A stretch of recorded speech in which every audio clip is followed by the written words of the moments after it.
Bonjour les amis, bonjour les cryptopreneurs, c'est Christian et bienvenue dans la Yaya Franchie.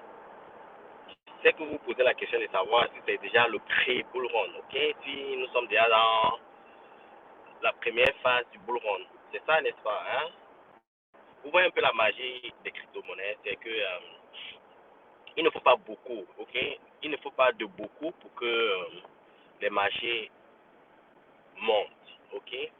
Et ce qui est fantastique, ces opportunités-ci n'existent dans aucun autre actif. Ok? La crypto-monnaie, c'est la magie. Ok? C'est la magie. C'est la crypto-monnaie, les blockchains et les crypto-monnaies, c'est la seule opportunité au monde. Ok? Je vous dis au monde là.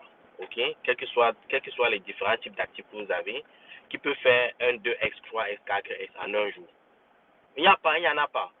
Je vois des jeunes, des gens qui sortent, ils parlent de l'agriculture, ils parlent de l'immobilier, ce qui est bien. Je ne dis pas que ce sont des actifs à sous-estimer, des actions, des dérivés. Ce ne sont pas des actifs à sous-estimer, il faut diversifier. Nous sommes diversifiés dans tous ces éléments-là, mais excepté l'agriculture. Okay? Mais néanmoins, il faut comprendre une chose, c'est que il faut, quand vous êtes jeune, quand vous avez des ambitions à court et moyen terme, il faut trouver des actifs qui peuvent vous aider à atteindre ces objectifs rapidement. Et il n'y a rien d'autre, les gars, dans l'univers que les crypto-monnaies. Il n'y en a pas. Il n'y en a pas. Et ce qui est dommage, c'est que jusqu'aujourd'hui, il y a certaines personnes qui pensent que c'est le scam, c'est de l'arnaque, que la blockchain n'a aucun avenir et autres. C'est vraiment dommage. Et ces gens-là vont regretter dans un futur très proche. Ces gens-là vont se lever un matin, ils vont dire, mais on s'est foutu le doigt dans l'œil, les gars. Donc, bon, maintenant, parlons crypto. Est-ce que nous sommes dans le pré-bull run, ok? Est-ce que c'est la première phase du bull run? Je ne puis le dire. Je ne puis le dire. Mais ce qui pousse le marché du Bitcoin, surtout le Bitcoin vers la hausse, sur le Bitcoin a fait quoi? 20% d'appréciation. Solana a presque fait 60% d'appréciation. Je regarde des projets comme Injective. Injective a fait un bond de 40%. Des bons projets, quoi. Des bons projets, ils réalisent des pourcentages de progression assez significants. Et il faut saluer ça, ok? Mais je ne pense pas que nous sommes déjà dans le pré-bull run. Ce qui est à craindre de. Vous voyez, par exemple, Chainlink. Je vous ai fait une vidéo sur Chainlink il y a un mois. Vous avez vu comment Chainlink, les gars, Chainlink, c'est l'oracle de la blockchain.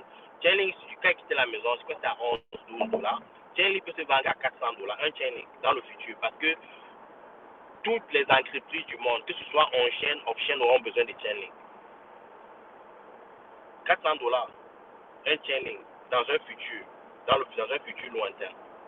Donc, vous qui adorez les shitcoins là, je vous souhaite bonne chance. Mais néanmoins, qu'est-ce qui pousse les marchés? Ce qui pousse les marchés, en quelque sorte, c'est les rumeurs selon laquelle BlackRock, pour s'assurer qu'après l'approuve à des ETF, ils ont assez de Bitcoin, commence déjà à se positionner sur le marché. Et si c'est le cas pour BlackRock, c'est certainement le cas pour Fidelity et d'autres institutions financières qui se sont positionnés pour les ETF.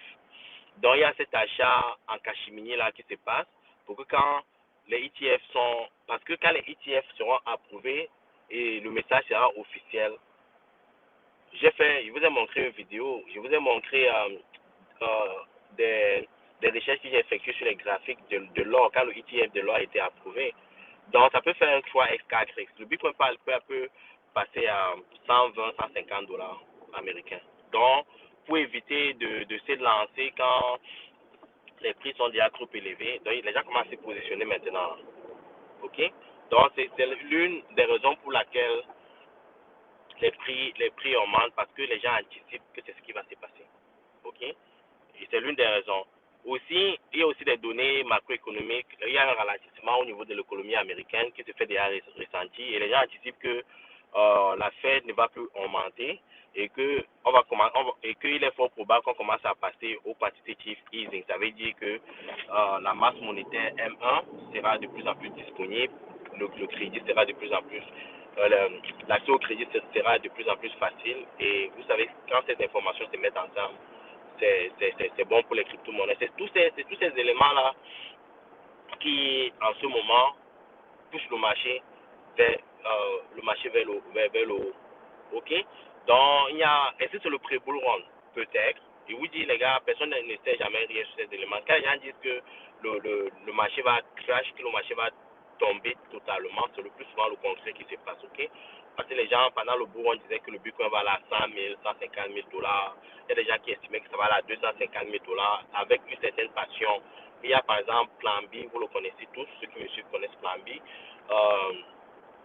qui estimait que le Bitcoin devait passer les 100 000 dollars à une certaine période. Je crois que c'était en 2001. Et le contraire s'est passé. Le Bitcoin a jamais dépassé 70 000 dollars. Donc, quand les gens, le plus souvent, ont un narratif qui tient vers une direction, c'est souvent le contraire qui se passe. On peut être dans le bon rendement, on ne peut pas être, mais l'essentiel, c'est quoi? L'essentiel, c'est d'être dans le jeu. Il ne faut pas, c'est ça qu'on vous dit toujours, ne crédez pas, n'achetez pas, vous attendez que le prix baisse avant de rentrer, tout ça. Vous faites une perte de temps, c'est inutile. C'est inutile. C'est mieux d'essayer d'acheter doucement, garder ses assets. Même si le marché baisse, vous êtes déjà dans le jeu. Il faut être dans le jeu, les gars. Et en passant, j'ai déjà fait une vidéo sur ça. BlackRock, Vanguard, il y a une autre compagnie là. Et ce sont les mêmes compagnies, hein. Ce sont les mêmes personnes qui possèdent cette compagnie-là. Ont 85% de S&P 500. S&P 500, un peu comme en France, le 440, c'est les 500 entreprises les plus cotées avec une capitalisation les plus élevée aux États-Unis. S&P 500. Ces gens-là détiennent 85% de toutes ces entreprises-là. BlackRock et Vanguard, il y a une autre entreprise là. 85%. Ça veut dire que c'est eux qui détiennent l'économie américaine, l'économie mondiale. Maintenant, réfléchissez bien. Qu'est-ce qui se passe là? Qu'est-ce qui se passe, c'est que ces gens-là contrôlent la façon dont nous mangeons, nous respirons, nous dormons. Ils contrôlent tout. Parce que ces entreprises-là contrôlent tout nos consommations, quoi. Ce que nous consommons. Donc, ils contrôlent tout. Ils contrôlent la bouffe, tout. Ils contrôlent tout. Ces entreprises-là contrôlent tout. Et maintenant, ce qui ne contrôle pas encore, c'est la blockchain et les crypto-monnaies. Et ce qui va se passer, c'est quoi? C'est qu'ils vont nous drive out. Ils vont essayer de tout acheter, surtout les bitcoins là. Les prix seront si élevés que les individus comme vous et moi n'auront plus accès à ça. C'est pour ça que vous voyez que des compagnies déjà comme MicroStrategy qui a plus de 100 quelque chose de 1000 de bitcoins. Il y a Robinhood. Ces entreprises-là contrôlent je ne sais pas par rapport à MicroStrategy, mais je sais que les entreprises comme BlackRock Vanguard contrôlent Robinhood. Donc, ils essaient d'acheter un maximum de bitcoins, de crypto-monnaies à forte valeur pour nous éliminer, pour nous retirer de la valeur ajoutée de ces actifs-là.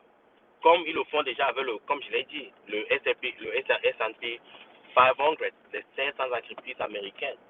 Donc, il faut être smart, les gars. Vous êtes dans le bon endroit au bon moment. Et dans 5 ans, 10 ans, vous allez regarder derrière vous, vous allez vous dire, vous étiez des génies, ok? Donc, restez dans le jeu. Ceci n'est pas un conseil financier, hein. Ceci n'est pas un conseil financier. Restez seulement dans le jeu. Protégez vos actifs et ne vous laissez pas berner. Que le marché monte, que le marché descend, il faut vous positionner sur le marché, les gars. C'est ça le plus important. Il faut être dans le jeu. Il ne faut pas être hors jeu. Parce que si vous êtes hors jeu pour rentrer dans le jeu, ça devient extrêmement difficile. Ce qu'il y avait à partager à vous ce matin. Si vous avez des questions, vous savez comment me joindre. Ciao.